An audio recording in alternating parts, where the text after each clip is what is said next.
బ్యాంకుకి ఒక chit fund కంపెనీకి మధ్య తేడా ఉంటుందా ఉండదా అన్నది తెలుసుకోవాలంటే మార్గదర్శి చిట్ ఫండ్ కంపెనీ ఒక చక్కటి ఉదాహరణ. ఇటీవల కాలంలో మార్గదర్శి విషయం తెలుసు కదా, హైకోర్టులో కేసు కట్టివేయడంతో సుప్రీంకోర్టు తలుపులు తట్టారు. ఆ తర్వాత ఏపీ గవర్నమెంట్ మార్గదర్శిపై వరుస దాడులు చేస్తూ కొరడా జులిపిస్తుంది. ఆపై ఉండవల్లి అరుణకుమార్ గారి కామెంట్స్ వెరసి ఏపీలో మొత్తం తెలుగు రాష్ట్రాల్లో ఒక హాట్ టాపిక్గా మారిపోయింది. ఇంతకీ ఏంటా మార్గదర్శి కథ కమామిషు అన్న వివరాలు మనతో ఉన్న మాజీ ఎంపీ గారు ఉండవల్లి అరుణకుమార్ గారితో అడిగి తెలుసుకుంటాం. సార్ నమస్తే. సార్ నమస్తే. ఇప్పుడు మార్గదర్శి హాట్ టాపిక్ అయిపోయింది. అసలు చెప్పాలంటే మార్గదర్శి అనగానే రామోజీరావు గారు ఎంత గుర్తుకొస్తారనేది ఎంత నిజమో, అలాగే ఉండవల్లి అరుణకుమార్ గారు కూడా గుర్తుకొస్తారనేది అంతే నిజం అనమాట. అంటే ఇప్పుడు జనరేషన్కి, అంటే ఇది ఎప్పుడు 2006లో మీరు ఇష్యూ చేశారు, 2006 అంటే ఇప్పుడు జనరేషన్కి మార్గదర్శి చిట్ ఫండ్కు మార్గదర్శి ఫైనాన్స్కి కంపెనీకి మధ్య తేడా తెలియదు. చెప్పాలంటే మార్గదర్శి అనేది నాకున్న సంబంధం 1962 ఆగస్టు ఏమో స్థాపించారు. అప్పటి నుంచి ఇప్పటివరకు కార్యకలాపాలు కొనసాగుతున్నాయన్నమాట. అయితే ఇటీవల 2006లో వచ్చిన ఇష్యూతో 2018లో అనుకుంటా కేసు కొట్టేశారు హైకోర్టులో. తర్వాత మీరు సుప్రీంకోర్టు తలుపులు తట్టారు. దాంట్లో ఏపీ గవర్నమెంట్ ఇంప్లీడ్ అయింది. ఇప్పుడు ఏపీ గవర్నమెంట్ మార్గదర్శిపై దాడులు చేయడము అనే దాంతో ఒక కొరడా జులిపిస్తోంది. ఆ పైన మీ కామెంట్స్ అన్నీ కలిపితే ఒక హాట్ టాపిక్గా మారిపోయింది అనమాట ఏపీలో. అసలుకి ఇవన్నీ కూడా ఇప్పుడు ఈ గందరగోళం మధ్య కొనసాగుతోంది. అంటే ఒక పక్క ఏపీ గవర్నమెంట్ దాడులు, మరో పక్క మీ కామెంట్స్. అసలు ఏం జరుగుతుంది, ఈ మార్గదర్శి ఏంటి అనేది అందరికీ గందరగోళం ఉంది. ఈ గందరగోళం నుంచి ప్రజలను బయటకు పడవేయాలి సార్. అసలు దీనికి చక్కటి సమాధానం మీరు చెప్పాలి నాకు. ఇది యాదృచ్ఛికంగా జరిగిందే తప్ప ఇదేమీ పెద్ద ప్రీ ప్లాన్డ్గా జరిగింది కాదు సార్.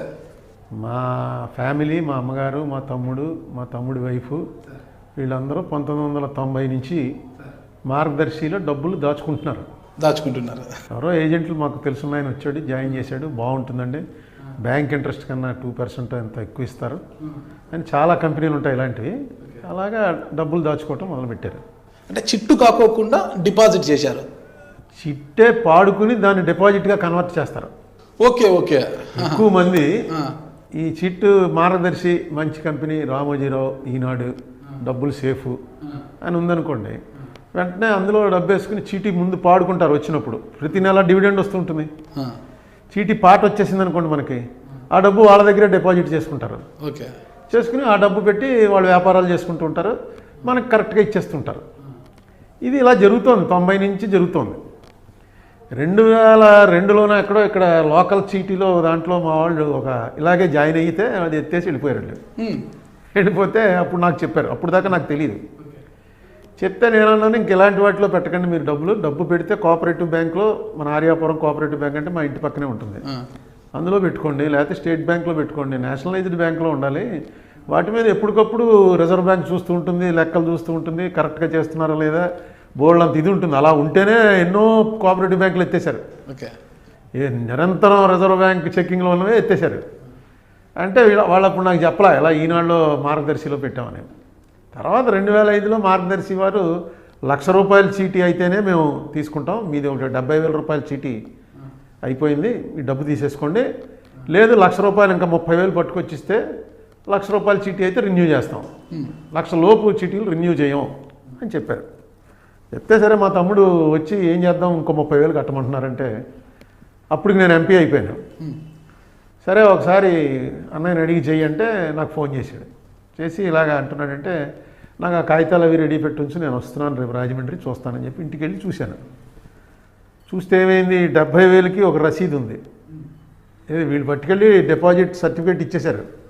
ఇచ్చేస్తే అక్కడ లోకల్ ఆయన ఒక రసీదు ఇచ్చాడు. ఆ రసీదు మీద సంతకం కూడా, పేరు కూడా ఎవరిదో తెలియట్లేదు, ఇలా ఉందో గీత. చూసి ఇదేంట్రా అంటే ఇంకా ఉన్నాయి 5-6 డిపాజిట్లు. ఏదో డిపాజిట్ చూపించోసారంటే డిపాజిట్ చూశాను. చూస్తే మార్గదర్శి కిందేమో రామోజీరావు గారి సంతకం, HUF అని ఉంది. ఇదేంటి మార్గదర్శి చిట్ ఫండ్స్ కదా వీళ్ళది, ఈ మార్గదర్శి ఫైనాన్షియర్స్ అంటున్నారంటే మీకు అది పంపిస్తాను, అది కూడా చూపించండి ప్రజలకి. ఓకే సార్, పంపించండి. మార్గదర్శి ఫైనాన్షియర్స్ అని ఉంది ఏంటని. అయినా ఎప్పుడైతే రామోజీరావు అని ఉందో కింద సంతకం, రామోజీరావు ఎక్కడికి పోతాడు, ఎక్కడికి పోడు, పర్లేదు తీసుకోండి డబ్బులు, ఇంకా వేయాలా వద్దా మీరు ఆలోచించుకోండి, కానీ ఈ చిట్ ఫండ్ ఫైనాన్షియర్స్ ఇది ఏంటో నాకు కన్ఫ్యూజన్గా ఉంది అని చెప్పి దాని ఫోటో తీసుకుని వచ్చి నేను ఎవరో మీలాంటి ఫ్రెండ్కి పంపించాను, ఇదేంటి ఇలా ఇచ్చాడు సర్టిఫికెట్ అని. వాళ్ళు ఆ 70,000 పేమెంట్ ఇవ్వాలి కదా, ఆ పేమెంట్కి చెక్ ఇచ్చేశారు.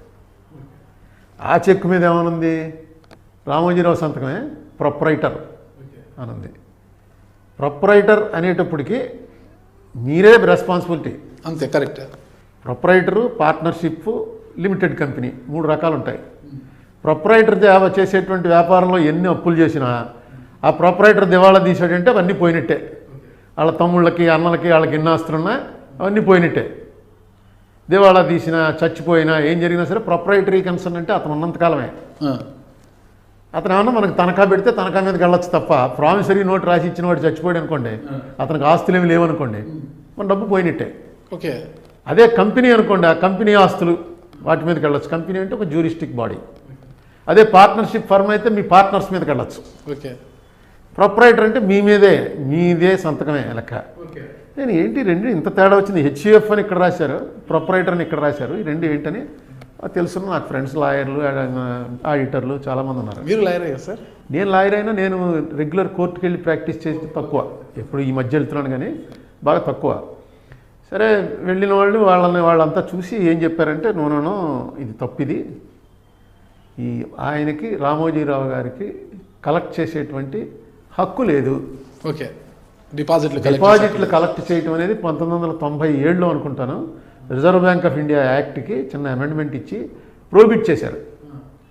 చేసి ఓన్లీ ఇన్కార్పొరేటెడ్ అంటే కంపెనీలు మాత్రమే, అవి కూడా రిజర్వ్ బ్యాంక్కి తెలియజేసి కంపెనీలు మాత్రమే ఇలా వసూలు చేయడానికి అర్హత ఉంది తప్ప ఇంకెవరూ చేయకూడదంటే చాలా క్లియర్గా, ఒకవేళ మీరు చేయదలుచుకుంటే ఎవరి దగ్గర చేయొచ్చు అన్నది కూడా క్లియర్గా ఇచ్చారు.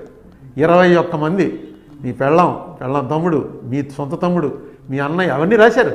45S ఒకసారి చూడండి, అందులో ఎక్స్ప్లెనేషన్లో క్లియర్గా రాశారు. హెచ్యుఎఫ్లో సభ్యుడి దగ్గర అప్పు చేయొచ్చు. ఓకే. మీ జాయింట్ ఫ్యామిలీ ఉంది, వాడి దగ్గర డిపాజిట్ తీసుకోవచ్చు మీరు. లేదు మీ తమ్ముడు జాయింట్ ఫ్యామిలీగా లేకపోయినా మీ తమ్ముడు వాళ్ళదే 21 పేర్లలో వీళ్ళ దగ్గర మాత్రమే డిపాజిట్లు తీసుకోవడానికి అవకాశం ఉంది. ప్రజల దగ్గర డిపాజిట్లు తీసుకోవాలంటే ఖచ్చితంగా అది ఇన్కార్పొరేట్ అయి ఉండాలి, రిజర్వ్ బ్యాంక్ దాంట్లో లిస్టులో పెట్టాలి. ఓకే అని రూలు. సరే, అది చూసేటప్పటికి నాకు ఇదేంటిది రామోజీరావు గారు ఇంత ఇదిగా చేయటం ఏంటని నేను వెంటనే రాజశేఖర రెడ్డి గారికి చెప్పాను. ఏమంటే రామోజీరావు గారిది ఇలా ఉందంటే ఆయన కూడా నమ్మలే, ఇదేం తేడా, ఎక్కడో ఏదో పర్మిషన్ తీసుకుని ఉంటాడు, రామోజీరావు ఇలా ఇంత బ్లండర్ ఎందుకు చేస్తాడే అన్నాడు. ఏమో ఇంత క్లియర్గా చెప్తున్నారండి, ఇదిగో పలానాయన వాళ్ళ పేర్లు చెప్పేటప్పటికి వాళ్ళు చెప్పారా? నాగరాజు చెప్పాడు. చూశాడా నాగరాజు అంటే ఒకసారి మాట్లాడండి సార్ నాగరాజు తోటి. సరే, మొత్తానికి చూస్తే ఇది టోటల్గా ఇల్లీగల్. ఓకే. క్లియర్గా ఉంది. అందులో ఏంటంటే ఎంత వసూలు చేశారో అంతకు రెట్టింపు ఫైన్ కట్టాలి, 2 ఏళ్ళు జైలు శిక్ష. ఇది ఎందుకు పెట్టారంటే అప్పుడు అన్ని కంపెనీలు ఎత్తేస్తున్నారు. ఈయన అప్పుడు అడిగితే అప్పటికే 60 నుంచే కలెక్ట్ చేస్తున్నాడు ఈయన. రిజర్వ్ బ్యాంక్ వాళ్ళు అడిగితే వాళ్ళకి రాసి ఇచ్చేసాడు, నేను ఆపేస్తున్నాను, ఓన్లీ ₹1,00,000 పైవి చీటీలు ఆపడం కష్టం కాబట్టి నాకు కొంచెం టైం కావాలి కాబట్టి నాకు 2 ఏళ్ళు 3 ఏళ్ళు టైం ఇవ్వండి, మొత్తం వెనక్కి ఇచ్చేస్తానని ఆయన రాసినటువంటిది. ఆ టైం అయిపోయి 3 ఏళ్ళు అయింది, ఇంకా ఆయన వసూలు చేస్తూనే ఉన్నాడు.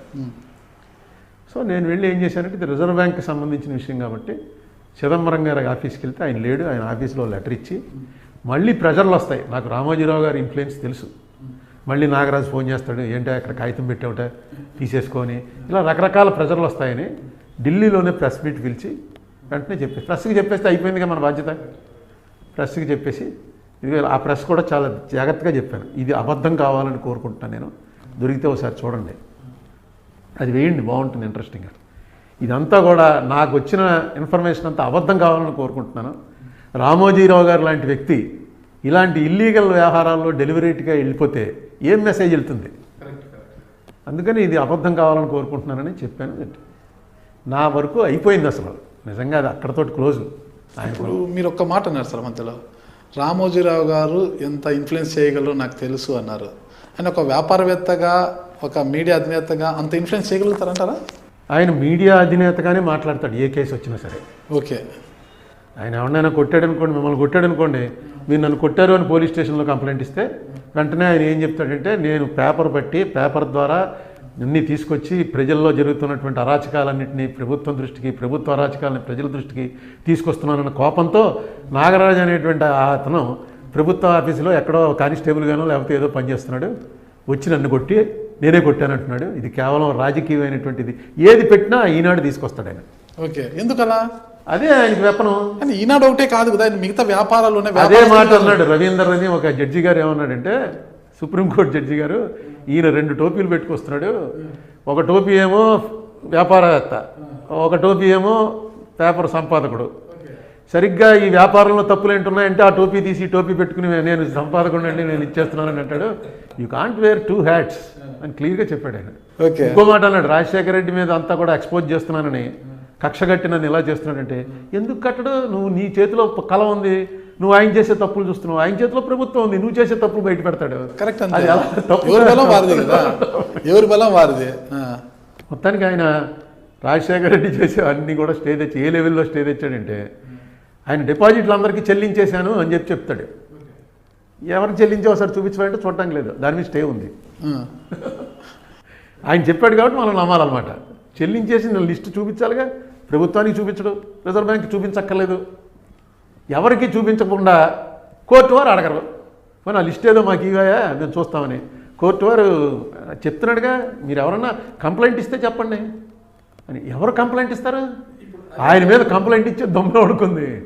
నేను ఒక్కడిని కంప్లైంట్ ఇచ్చినందుకు 2009 ఎలక్షన్ ఆల్మోస్ట్ చావు తప్పి కన్ను లొట్టబోయినట్టు నెగ్గాను.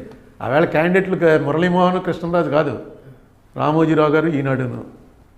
ఆవేళ నా ఎలక్షన్ మీద అన్నీ పెట్టుంచాను, నేను రాసే బుక్లో వస్తాయి అవన్నీ. ఎలా ఆర్టికల్స్ రాశారంటే అయిపోయింది, 3వ ప్లేస్లో ఉన్నాడని. ఒక పెద్ద దేశం ఆయన ప్రతి కాన్స్టిట్యున్సీలో క్యాండిడేట్లు ఎవరెవరు అని ఫోటోలు వేసి వాళ్ళ జీవిత చరిత్రలు రాస్తాడు. ప్రతి దానికి జిల్లా ఎడిషన్లో వేసేవాడు, అన్ని కాన్స్టిట్యున్సీలు వేసాడు. రాజమండ్రి కాన్స్టిట్యున్సీ మాత్రం నా ఫోటో లేదు, నేను లేను. ఓన్లీ పోటీ బిట్వీన్ మురళీమోహన్, కృష్ణరాజు, సోమవీర్రాజు, ఇలా ముగ్గురువే రాశాడు. కాంగ్రెస్ క్యాండిడేట్ లేడు, అసలు పోటీలోనే లేడు. ఏ రకమైనటువంటి ప్రెషర్ ఇచ్చారంటే సరే.